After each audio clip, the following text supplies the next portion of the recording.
Good morning, YouTube family. My name is Glenn, and I'm working in my fish room today. I have a clutch of eggs that my Corydoras laid, and I'm going to be showing you how to get those out. They're right in the corner here. As you can see, it's kind of hard to see them, but they're there. There's quite a few. I'm not sure which ones, who laid the eggs, I guess is what I should say.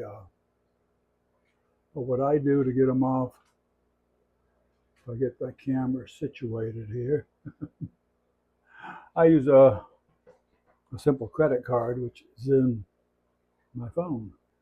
So anyway, getting back to it, I'm going to scrape them off with just a simple credit card. I got a little stool to stand on, and I will reach in and just scrape them off with my credit card gently, trying to salvage as many as I can. And there's quite a few eggs. There's a few little floaters that have got caught in them, but there's a lot of eggs there. And I'll scrape those off into a gallon pitcher, which has a little over maybe a quart and a half of water in it. They stick to your fingers. You got to make sure you get them in the water and somewhere on the sides. They're really quite tough at this stage. They're pretty hard to break, I guess. I mean, I'm not going to try, but anyway, so the eggs are down in the water, and there's a few more in the tank.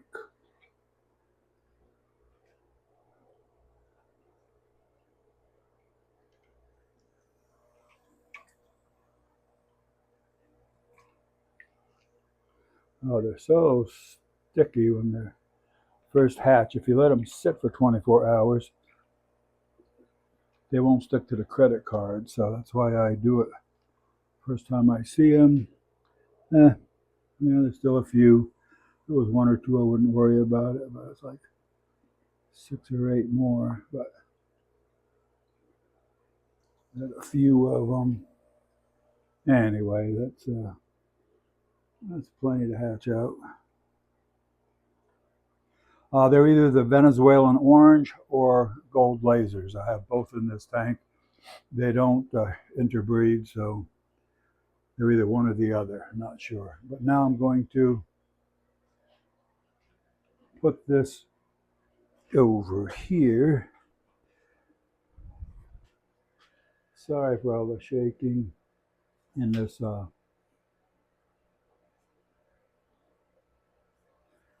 tank on the bottom. I will sit it in, and you want to keep the water moving constantly. So with that, I'll put an air stone in.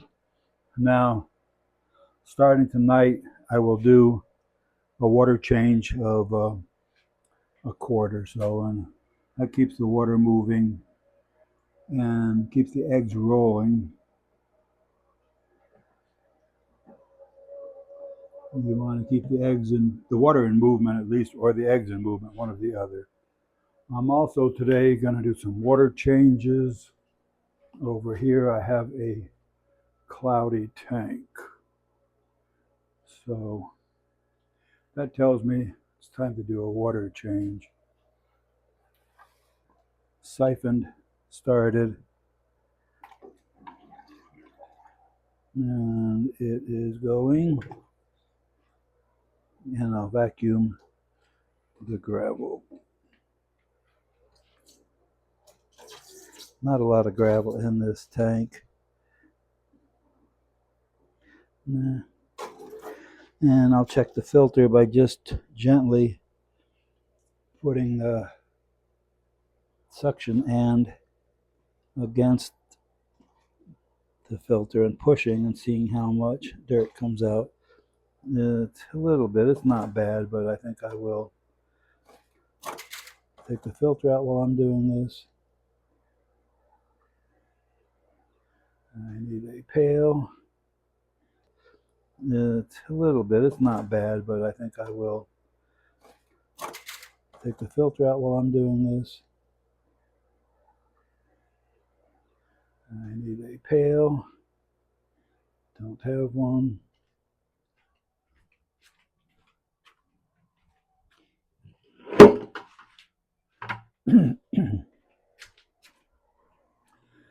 Even though it's a fish room, I don't want to make a mess. So we'll take the filter apart.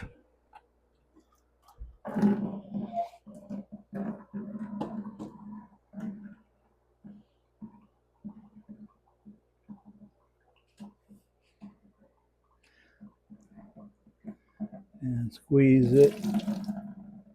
There's a little bit. I'll take just a simple cup and wet the filter. You want to use tank water. Now, I've had 2 filters in a tank. I take it out and use a hose and really wash it good, but you don't want to lose your cycle. The filter wasn't near as dirty as I thought it was. So we'll put it back together and put it back in the tank.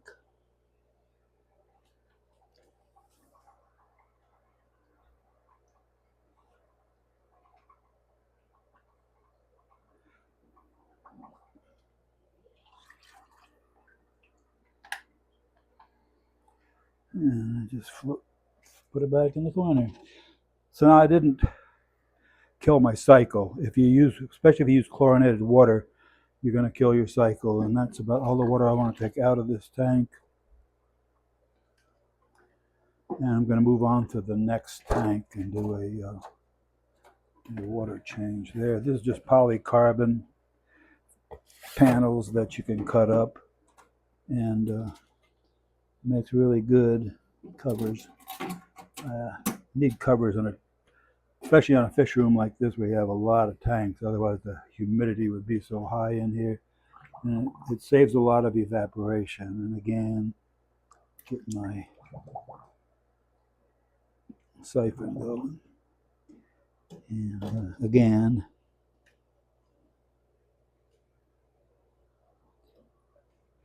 hit my filter. Yeah, it's not bad. I think I cleaned these 2 weeks ago, so it's time for a water change. And then over here is my tank of water, and this is reverse osmosis. I have a system set up, and that's what I will use. Plug it in the pump, and I have a air stone running in here just to keep the water moving. That helps degasify it, takes any gases out of the water. It's city water here, and not the greatest for fish tanks, but with reverse osmosis, you take everything out and then put the minerals back in that you want to put back in.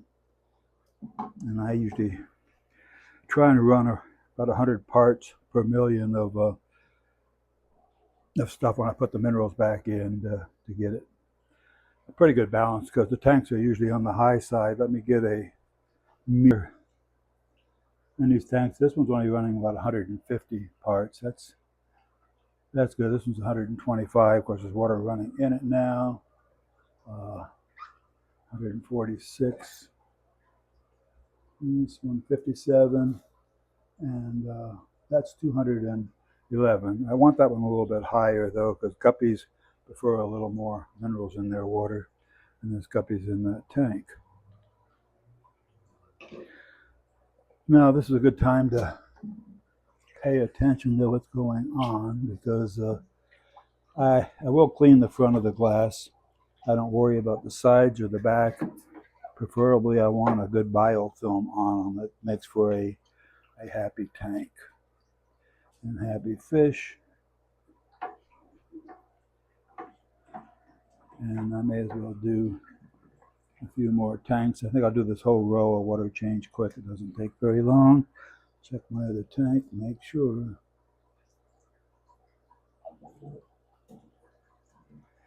Make sure I watch it, because I'm good at getting sidetracked and running a tank over. I've been there and done it many times, actually. Luckily, it's concrete floor. It slopes a little bit towards the outdoors, so the water just runs underneath the sill plate, and goes outside, but I still prefer not to.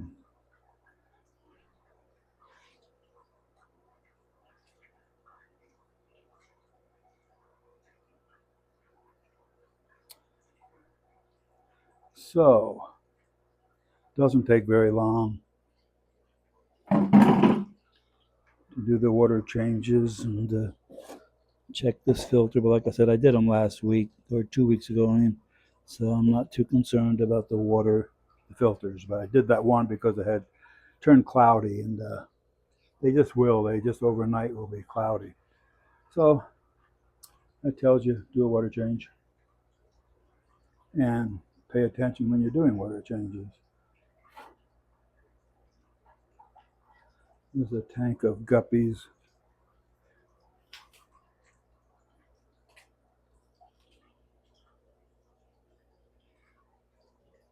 And they're hungry guppies, obviously. They always are hungry. Every time you turn the lights on or go in, they're going to be begging for food. That doesn't mean you should feed them. That means that they just in the habit of coming looking for something, and they will, whether they're hungry or not, they will look for something. There's a fine line between feeding enough and feeding too much. Now, I normally use a different sponge or a different scraper, whatever this is. It's not sponge, but it's a pot scrubber, I guess what you call it. But it's the blue. Never use the green. The green will scratch, make big scratches. And this one's down, and this other one is full. So I'm going to turn off that one before I forget. I know how I am. And now I'm getting all tangled up here. And tank number 3. I got enough water in my barrel to do 4 of these at least. I like to do a whole row once I start. Now this filter's a little dirtier. I don't know if you can see that.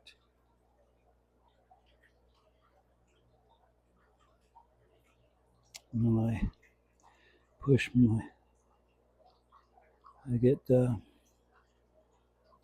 getting quite a bit of dirt coming out of that one. So that one needs to be cleaned. And now while I'm cleaning it, I'm not going to run water into that tank, because I know if I do, I will forget it. I mean, that's just what happens.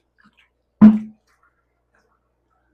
rather take out too much water than to overflow it.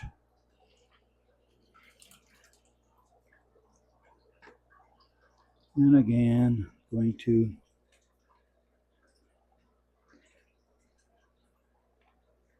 squeeze it.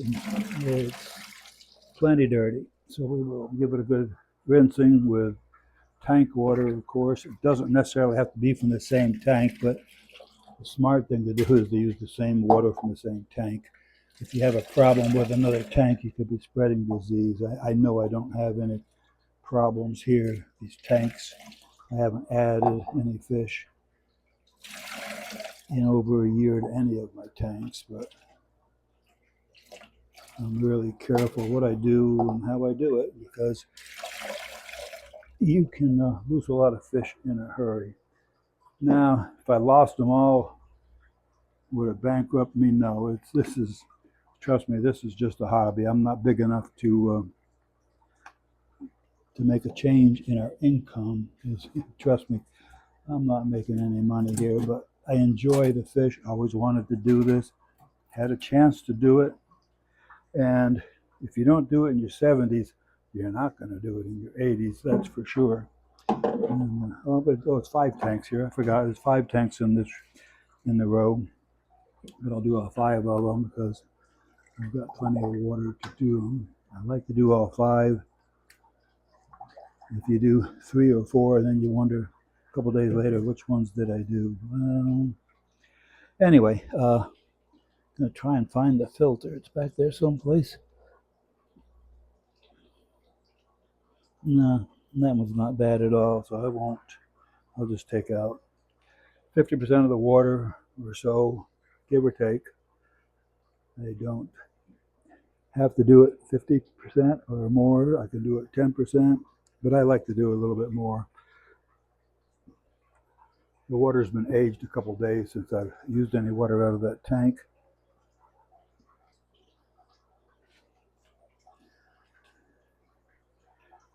Anyway, some swordtails in the tank over here.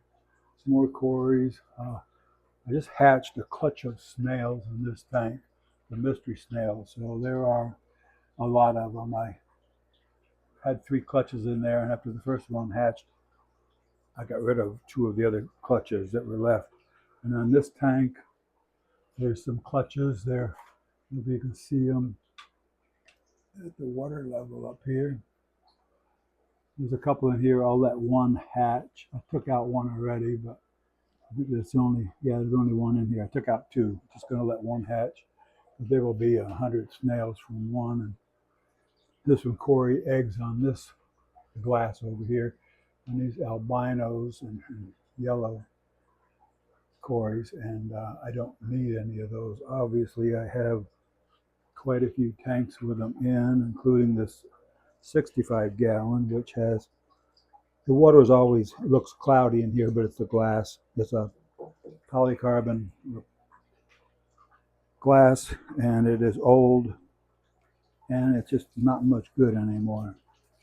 And I'm watering it, watering the ground. That wasn't bad. A little bit of water. But if you have tanks and you get sidetracked, you're going to run them over. Rule of thumb is pay attention, which is easy to say, but anyway, that's what happens in the fish room. What happens in the fish room stays in the fish room. Well, kind of.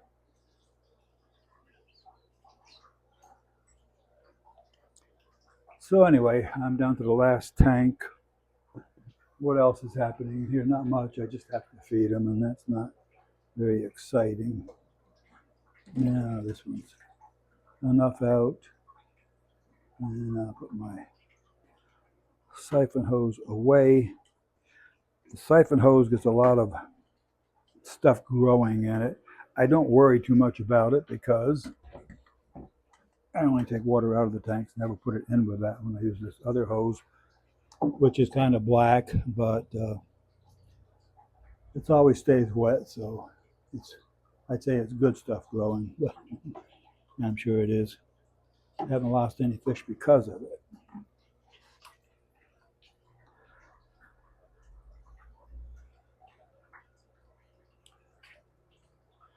So that's not very exciting, watching water go in and out of tanks, but it's part of owning aquariums. You have to maintain them. It's hard to get Corydoras to hatch this time of the year. It's very hot, and it's been very hot. We've been lucky. A couple days ago, I think it was 2 or 3 days ago, I did a water change on the one that laid the eggs, and I finally had two 5-gallon pails of water that were cool from sitting outside of the fish room overnight. And you want to drop the temperature on the tank 2, 3, or even 5 degrees, doesn't hurt anything. Change that water, then do a water change with that. And I usually hold the inlet, the water coming in, I hold this deal down here, up in the air. It makes it sound like rain, and that fools the Corys into thinking the season is changing, it's time to lay eggs. And I'm almost out of water. So now I will tip the pump over on its side. Get another gallon or 2 out of the tub and hopefully finish filling that tank.